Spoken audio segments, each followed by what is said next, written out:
Hi, this is Tawana Freeman with the Black Life Coaches Network. Thank you for joining us for another episode of BLC TV. Today's guest is Nicole Roberts-Jones. She is a phenomenal speaker. She's a dynamic speaker. I don't know how many more adjectives I can add to that speaker, but she is one of the, best in the business when it comes to life coaching. But her roots are the beginning of her career, stem way back to her early years, growing up as a teenager, being involved and active in the community as a mentor. And so it actually just completely lends to her ability to capture her audience and really just drive home the point of, life-changing inspiration and motivation. Welcome, Nicole, to the show. How are you? Hey, I'm so excited to be here. How are you, Miss Life Coach Extraordinaire? Oh my goodness, I'm doing fantastic. I was looking forward to today because, so many people can learn from you, Nicole. I mean, you're like my twin sister on the West Coast. And the reason why I can say that is because we had our start, both of us start working in with youth in the community. And from there, we started nonprofit organizations.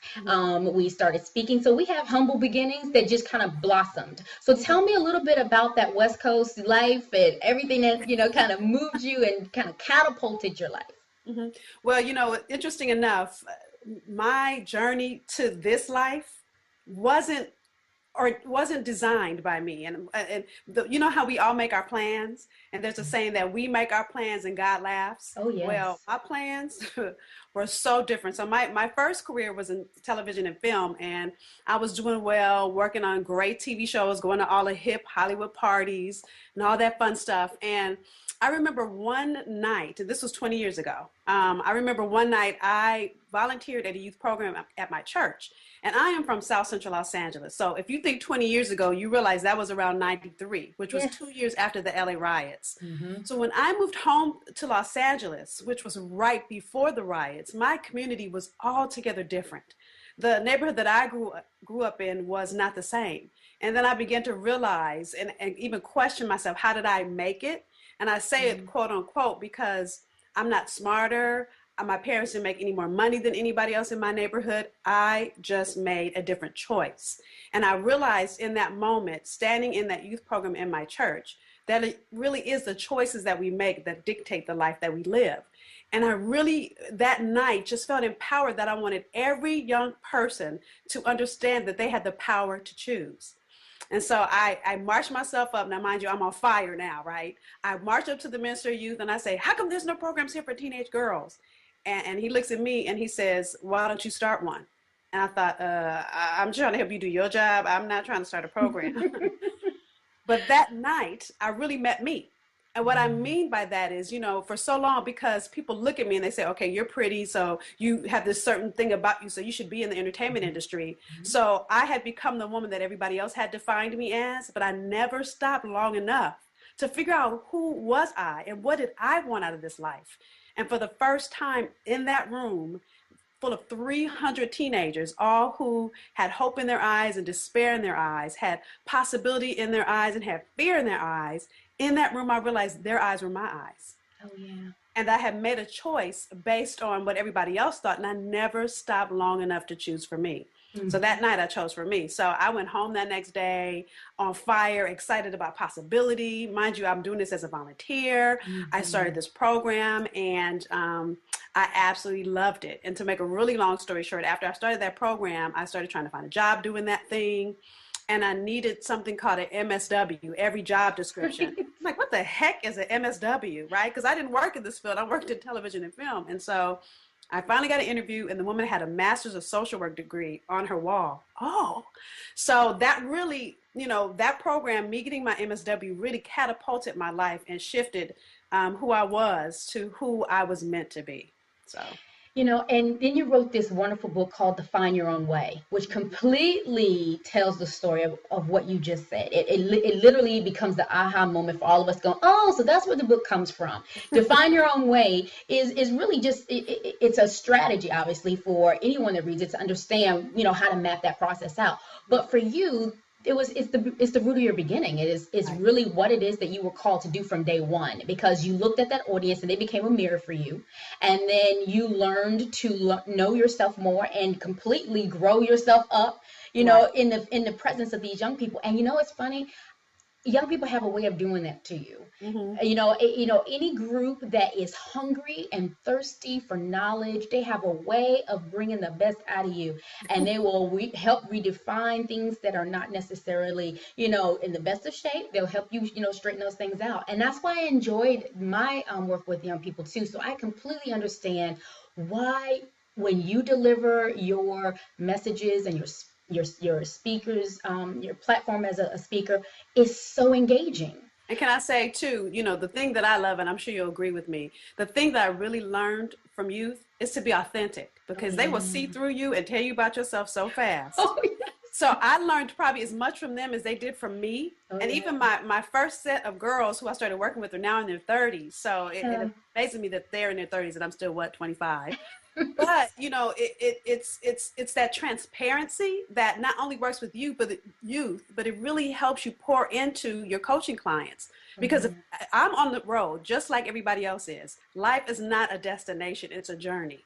So we Mhm. always have to be in the movement of working on ourselves. And so what I tell my clients all the time, I'm on the same path, I'm just 10 steps ahead of you, so I've been there.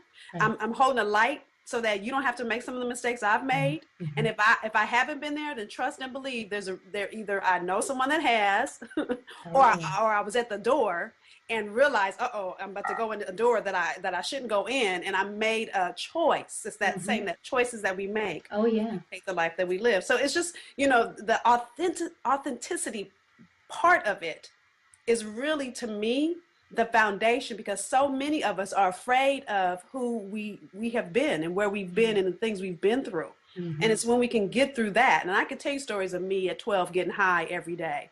And the reason why I can tell you those kind of stories is because I'm no longer afraid of who I used to be. That's right. I mean, your show is not long enough for me to give you my laundry list of all the things I used to be, but it's understanding who you are at the foundation, at the core of that, that helps you begin to not only get over those things, but they become, you can't have a testimony without a test. Without a test. That's So right. that test, those things, no matter how bad they are, I call them the stew of you.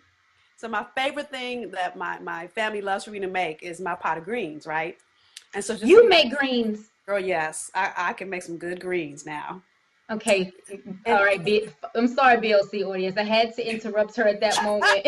let me tell you what makes my greens so good. The reason why I'm using it for this kind of this context is I put a little vinegar in it and a little sugar. Mhm. So it's the combination of the sweet and the sour that makes Mhm. my greens so good.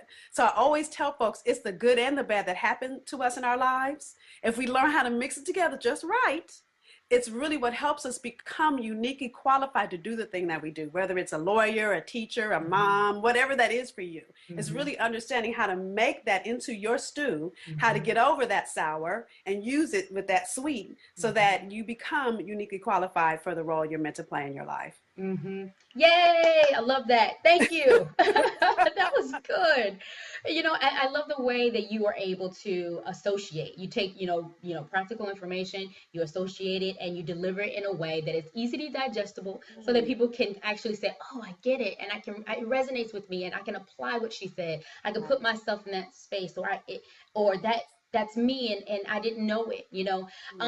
So let's talk about flipping on that switch when it comes to defining your own way, because in your book, it's more like it's a workbook at the same time. It has a lot of content that it's I love workable content because I can actually insert myself in the process, and you step me through it. It's almost like you were standing in the room, watching me like an instructor.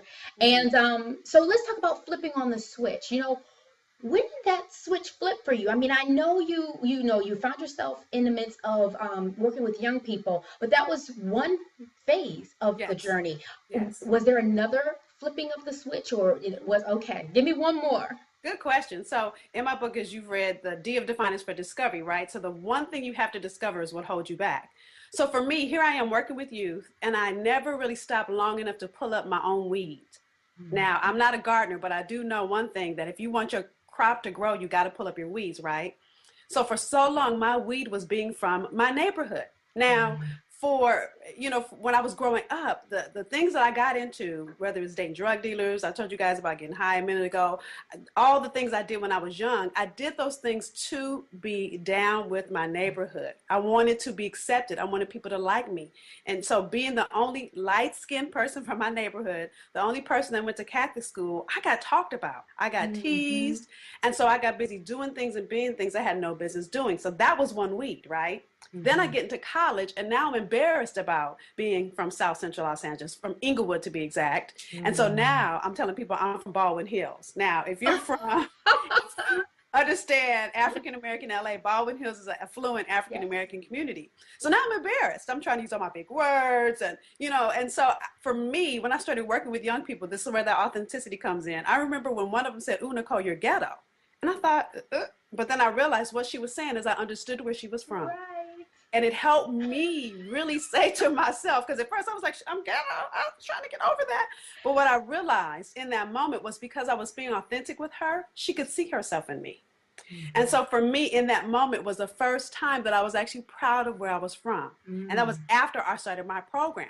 And so I realized that it's really understanding that everything, like I just said, that stew, but it's not Yes. just understanding that the good and the bad, but it's really conquering it. Yes. So that gave me really low self-esteem. I dated Mm-hmm. men for years. So I went from the notion that I had to marry a drug dealer to now I'm dating actors, and I'm being honest. So I'm looking for men with money because that was what was ingrained in me, another weed, Right. right?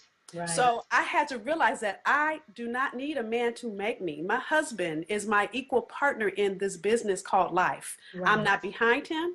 He's not in front of me. We are sitting side by side. But for so long, again, ingrained in me was for men to take care of me. So, I can go on and Mm-hmm. on with the various roots, but I had to begin to uproot them and begin to really grow my self confidence. And really, the Right. foundation of everything is that self-confidence and really Mm-hmm. building your I love myself muscle so that Mm-hmm. you can begin to understand what your gifts are, what your purpose is in using those gifts, and Right. then you begin to learn how to love yourself through even the ugly or bad or hurtful things that happen to you. So that Mm-hmm. really was one of my girls called me out, and that was part of my next growth spurt.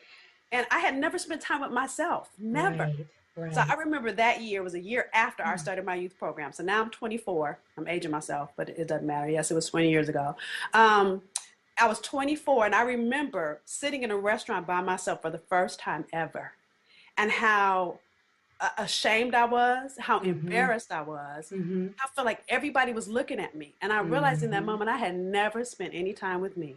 Mm-hmm. And so I made myself do that at least once a week because it was hard. And then over time, I did it more. So now when I'm on the road, I'm excited to be by Oh myself. yeah, I get that. I know. But it was just that moment of starting to, I call it dating myself. Right. Right. I just spent time with me, and it helped me begin to explore what did I like, what did I not like, what are the Mm-hmm. emotions that I'm feeling that I don't understand. I mean, it was just really pouring into me. So as I'm helping these young girls, and now I'm working with women, but back then when I was helping teenage girls find themselves, I hadn't even truly found myself yet. Mm-hmm. Mm-hmm. So that's really kind of the next level. I found something I love to do, but then I had to find myself in the midst of it too. Right, right. We're talking to Nicole Roberts Jones. She's our guest today on BLC TV, and we're discussing, defining your own way. We're discussing how to basically, the process of self-discovery when you know you need to, you want something better for yourself. You feel that there's something great in you, and you just don't know how to, get a hold of it and really, do take the steps to execute a plan and make it happen. And Right. so, Nicole, we're going to jump from, your days as, as your involvement in the community and kind of leap into the professional women's environment, because there's a lot to be said, for, grown women, working, in the corporate environment, no matter what their profession is, who are still in the self-discovery process. And so Mhm. how have you translated that message from the community into, the professional environment that you are most often called upon to be as speaker? So interesting enough, no matter what you do, whether it's in the community, whether you're a mom, whether you're a mate, whether you're a CEO or a worker on a job, every environment you go to, you bring who? You. You.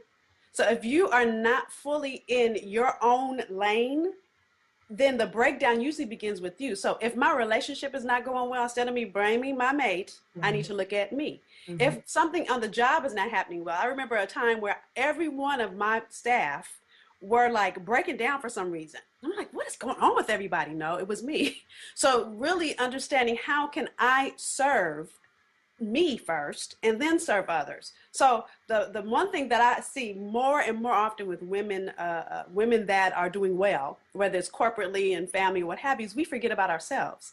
So it's really learning how to balance it all, and that you can have everything, but you've got to have you first. Right. And so that's the foundation. And so for so many women, success is defined by everything else but love. Oh, yeah.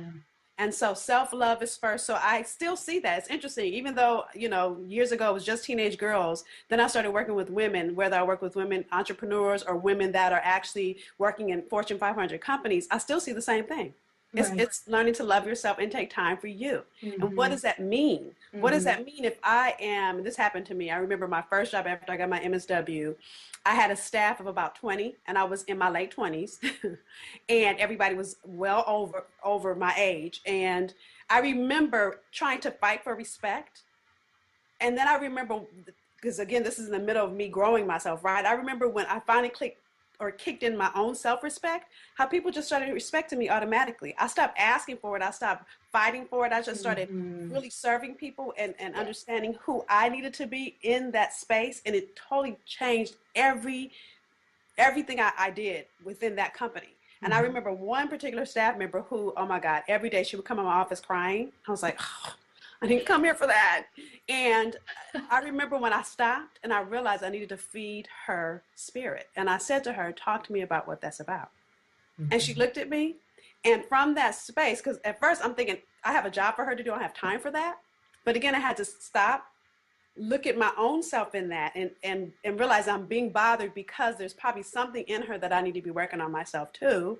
And I grew so much in the space. I mean, every day she came in my office and it bothered me at first when I got over myself and realized I needed to make the space for her, the difference. So in my humble opinion, whether it's an employee, whether it's a child, whether it's your mate, no matter what it is, even if you're living in a neighborhood and your neighbor is like getting on your nerves because he or she is putting stuff in your lawn, it's all in how you take yourself into that situation that makes a difference. Absolutely. And you have some great mentors in your life. You, you know, everybody, you know, you're trying to get to the next level. So for every phase of your life and growth and development, there are, you know, introductions to wonderful people that can help, you know, navigate that path for you. They can help. But let's talk about some of the people that have influenced your life and what does a mentor mean to you, and what are you looking for in someone that takes you to the next level? Sure. So, you know, it's interesting when you look at people's bios, that's always yesterday. That's the yesterday version of me. That's all the stuff I already did, you know, and so many of us forget to continue to look forward. So I'm working on the 2020 version of Nicole. I'm not focused on today. I'm focused on what am I going to be 7, 8, 9, 10 years from now.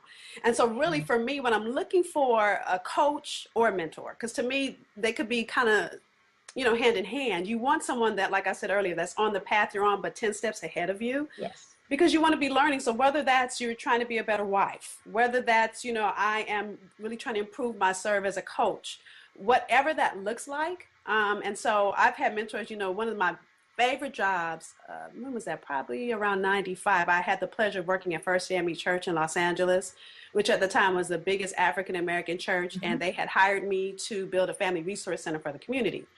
And so Pastor Cecil L. Chip Murray, by all means, was a pastor of my church when I started that program for youth 20 years ago. He is definitely still my mentor. This man, I had just joined his church maybe a month before then, and he poured so much pride and encouragement and belief in me, a 23-year-old girl who wanted to start a program he had never met. And then he continued. So when I started working at the church, I learned so many things from Pastor, like how to say no, but make people feel like you said yes. You know, so that you don't leave people, you keep their spirit intact. Right. Even if you have to tell them no, you want them to have their dignity and their honor still intact when they leave your office. And I could go on and on, but he definitely is still a mentor. And actually, I dedicated my second book, It's Your Time to Shine, to him. And then I would say currently in the place I'm in, as I began to grow my company a couple years ago, ago, I came upon Motivating the Masses, which actually I work for now. But at the time, I didn't. I had my own company. And Lisa Nichols was definitely a mentor to me because she was on a path that I had just started to. I've been a speaker for 20 years, but I had started doing more of it when my book came. People were calling me and asking me to come, and I didn't know how to, organize myself as a speaker. And so I looked to Motivating the Masses for programming, specifically our Speak and Write to Make Millions program, to really help me begin to grow this new career. And so for me, I just really look for people. One, I'm a servant first. So whoever is in my camp, you have to be a servant. I can't have people around me that are selling people, that are just trying to make money on people. That doesn't feel good to me. I am a servant. I know that I'm a servant leader. So anybody that I'm around has to be in alignment with that. And Lisa definitely was, and so was the company. And so she fastly became my mentor. Funny enough, she went to first year me, and I met her 20 years ago, but we lost touch for 15 years. So was so super excited to get reconnected with her, and now she is my boss. And so and so then I also have a great mentor who is more seasoned than me, married, and is my mentor in my marriage. So it's really having people in your life continue to help you grow in every area of your life. So. Absolutely, because one person can't necessarily satisfy all aspects of your life. Absolutely. Right. Well, Nicole Roberts Jones, thank you so much for your time. I'm so glad you could be with us today. I want to have you back so that we can talk more about some of the things that are going on, but more so like a Q&A, so that some of our audience can actually ask you some questions that can, help them with their discovery process. Yes, happy to do that. Thank you again. Thrilled to be a part, and I look forward to the Q&A. I look forward to it. Thank you so much. Thank you, Nicole. You take care. All my self-confidence, and really the foundation of everything is that self-confidence and really building your I love myself muscle so that you can begin to understand what your gifts are, what your purpose is in using those gifts, and then you begin to learn how to love yourself through even the ugly or bad or hurtful things that happen to you. So that really was one of my girls